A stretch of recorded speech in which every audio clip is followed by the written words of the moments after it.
Hello and welcome back to another exclusive. We are doing another live reaction from CS2's Game Progression as a new exclusive content. As it comes out live, you can see the countdown right here.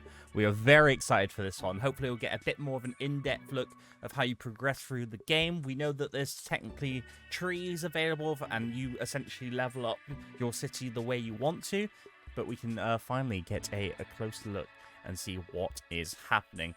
And we are coming to an end of these. CS2 is just around the corner. Give or take a couple of months. We are coming to the end of our heavily mode playthrough. If you want to catch that live, we do that every Saturday on Twitch at 3 PM BST. If you do want to catch us, feel free to join in. Give us a follow. Give us a like. But yeah, let's see what is on offer today. As always, we'll watch the entire thing, then go back through the video, discuss some talking points, and then go on to the Steam Workshop. But let's crack on. I'm ready. You're ready. Let's go.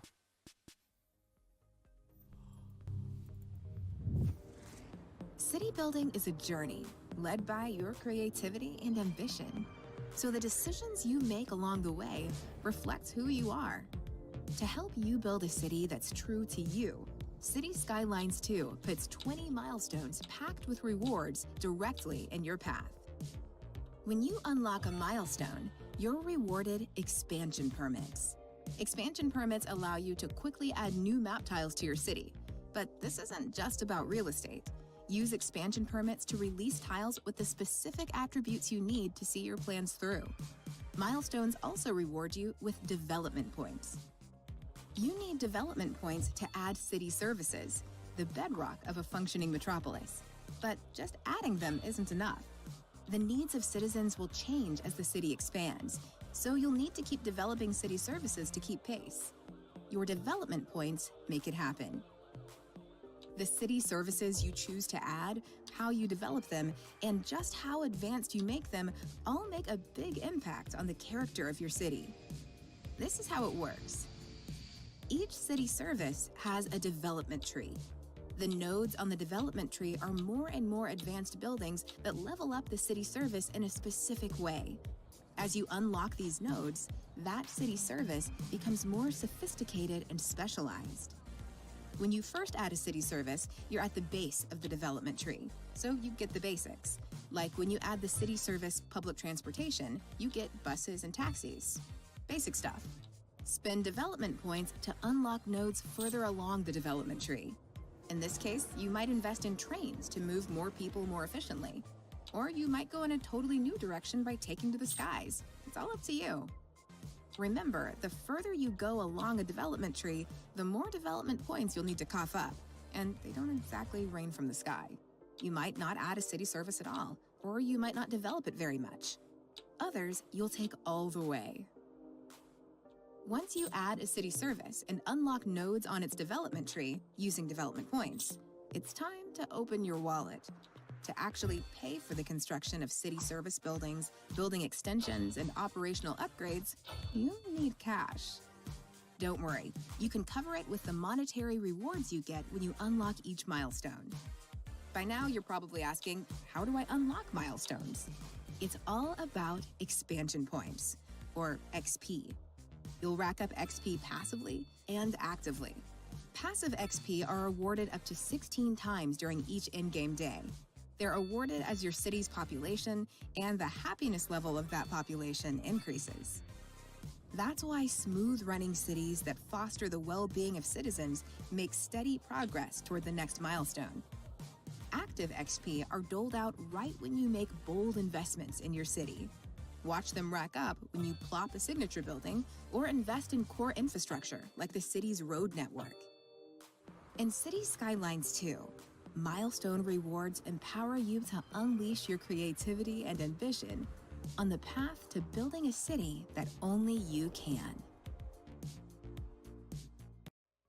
Okay, so it sounds like we have a completely new way of leveling up our city. So first and foremost, it's good to see how much detail they went into progressing the city. It also looks like, and we'll get back to that, that you no longer need to wait for planes over trams if you really want to. If trams aren't something you want, as soon as you unlock that transport, you can go straight to planes, which is like amazing. I also love that this level up system has now moved from rating population and then putting it into XP, and now we know what all those gold stars were whenever we saw the like services being placed. It's XP. I do wonder, and you saw it briefly in that end clip there, if the XP gets taken away if you delete stuff like roads and bits, but hopefully that'll be covered in the Steam workshop. So let's jump back in. I don't think we saw too many new buildings, although this one here I haven't seen too much of before. I'm not entirely sure what this would be, but I'm intrigued to see it. And I like this area, actually. It actually shows like how much you can maximize the space.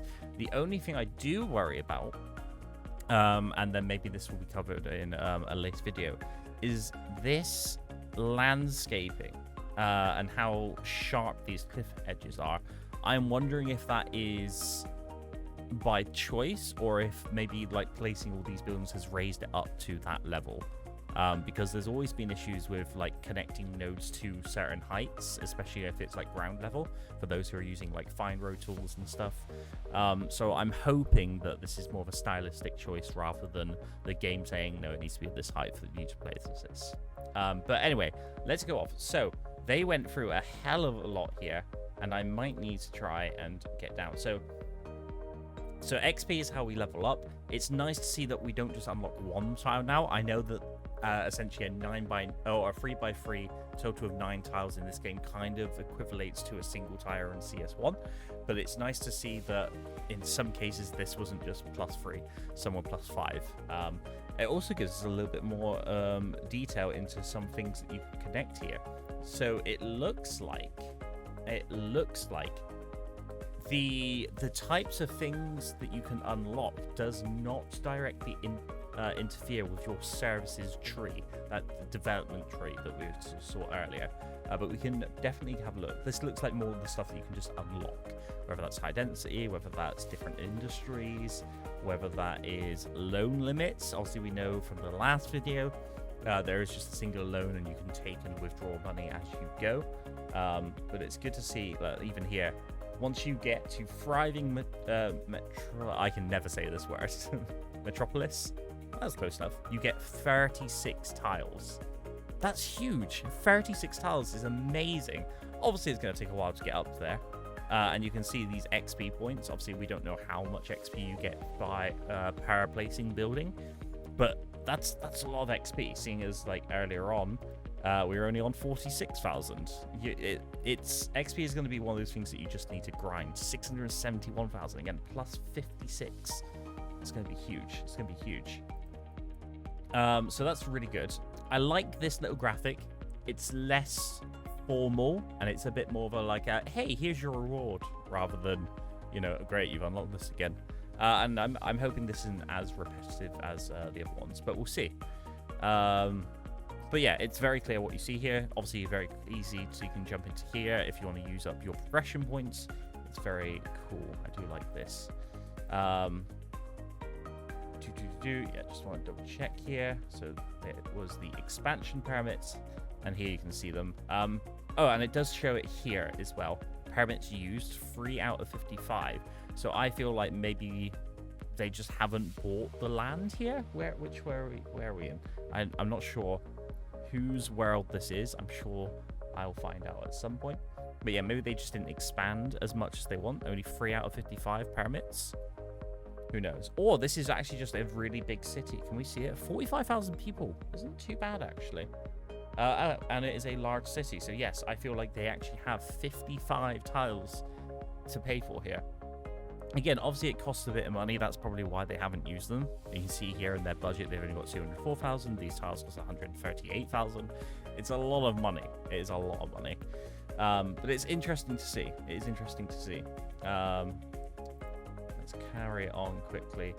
Just seeing if there is anything that we haven't really seen in these images. Because also we are aware of these different types of services. We've reviewed all of this education and service ones in an earlier video. Feel free to go and like and follow along. We have covered all of them. So we won't go too much into this. Although I think this is the first time we've seen noise pollution on the colleges, so that's good to know as well. Noise pollution just won't come from industries and busy traffic, it will come from services. So here is our first look. I just want to make sure we are on the very first one. It looks like it is. So it is interesting to see. So some of them are very step by step, and you need to unlock, well, yeah, it makes sense. You need to unlock colleges before you unlock universities. But it's nice to see a little bit of a, hey, either you can go for this technical university or this medical university, which will then provide extra help for your citizens, or you can take it one step further and not worry about these. I like that they're giving you the option to choose the way you want to develop your own city, and I really do like that, because I hated the fact that in CS1, obviously it's been out for a while, but it got very repetitive. I was like, okay, right, for me to get such and such, I need to get to this level, and to get to this level I need this many citizens. I love that they've just completely changed this. I really do. And it looks like the development points aren't actually that expensive. I mean, obviously as you come to the later ones it will be, but at this moment of time, being a large city, it seems like we've got quite a few development points to move on with. And as you can see through all these options here, we don't even need to level up education if we want to. If we are having issues with garbage, we can look at recycling. If we're having more issues with water, we can do that. So I'm very excited. I'm very excited to see how this progresses.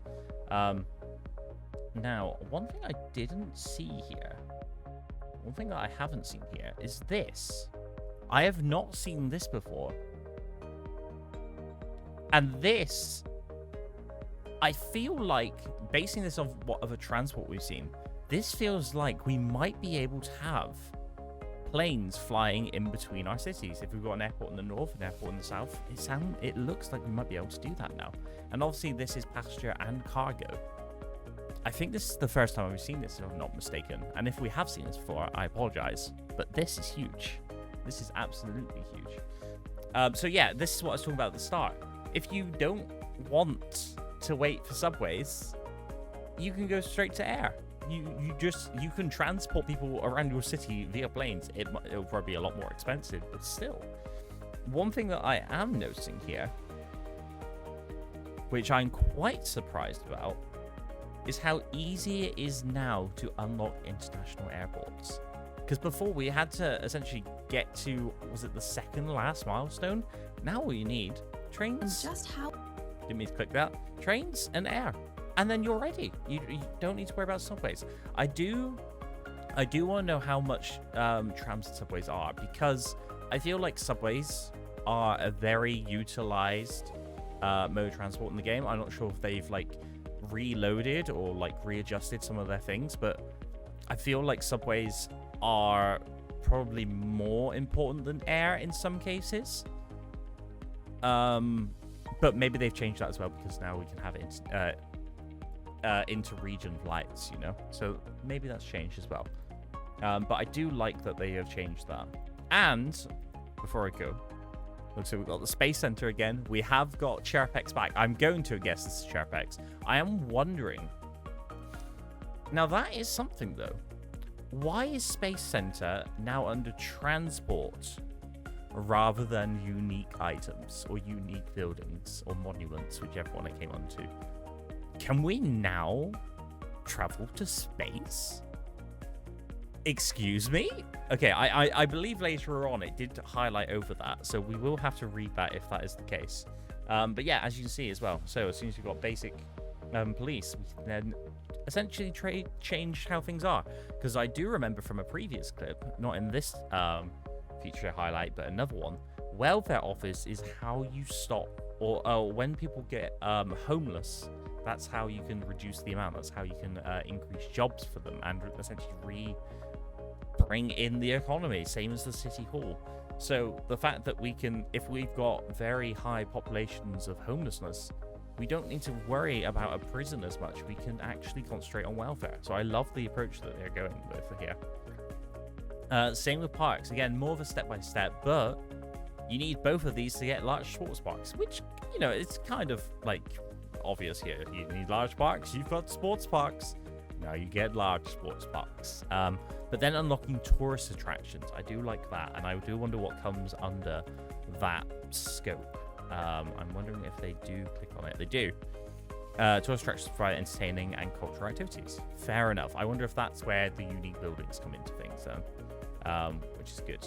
I am glad to see that. Nice close-up shots. I do love the rework of these sims. I really do. Right, I want to see this space center, and I know that they placed it somewhere before. So we've already seen in most of these buildings. I believe. I do love these trains as well. I'm 95% sure you do click on Space Center. There we go. The Chirpex Space Center is both a space museum as well as an active command center and rocket launch platform. These attract tourists and increase the effectiveness of industries and offices. Okay, not where I thought this was going. Not where I thought this was going then. Because why would... for me, if you're not using it for transport, why would it be under transport? I guess if it's increasing the effectiveness of industries and offices, it's kind of related in a very loose way. But I'm not so sure about that one. Maybe that is still acting as a unique building. I could be wrong. But at least we know it's there. Now, this is one that I did want to have a look at a bit more closely. So roads and how you unlock them is also part of this development. Basic roads, amazing.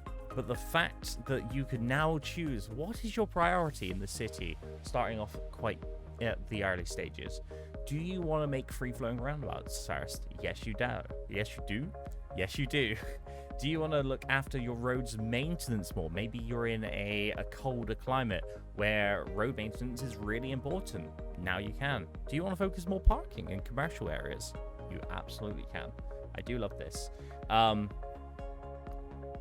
I do, yes. Now, Grand Bridge we've seen quite a few times. I'm going to assume that's the one that we always see in the start and end of these videos.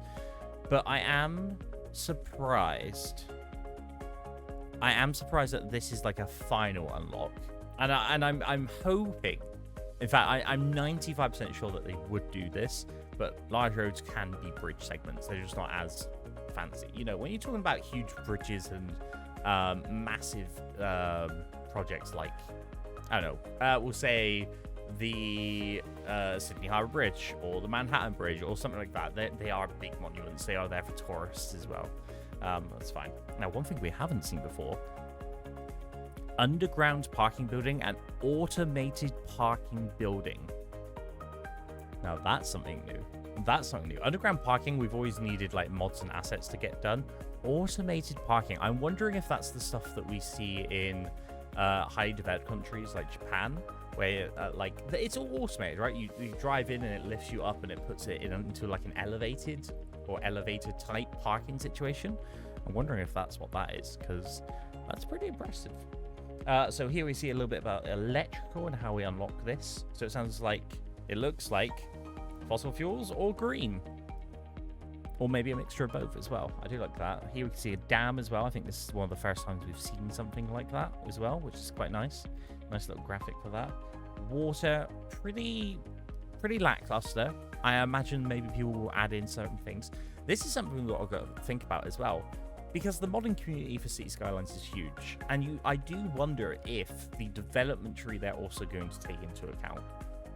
Maybe they will. Maybe they'll be able to add different arts to this, which would be quite cool. We're seeing water treatment plant and advanced water pumping stations is really good, and how they unlock. Here we've got, again, pretty simple little unlock tree, but again, choosing whether to recycle or burn everything is very good. I like that idea. Let's carry on just in case. Education, we already went through at the start, which again is really cool to see how this advances. Also, let's make a note that you don't have to use your research points either.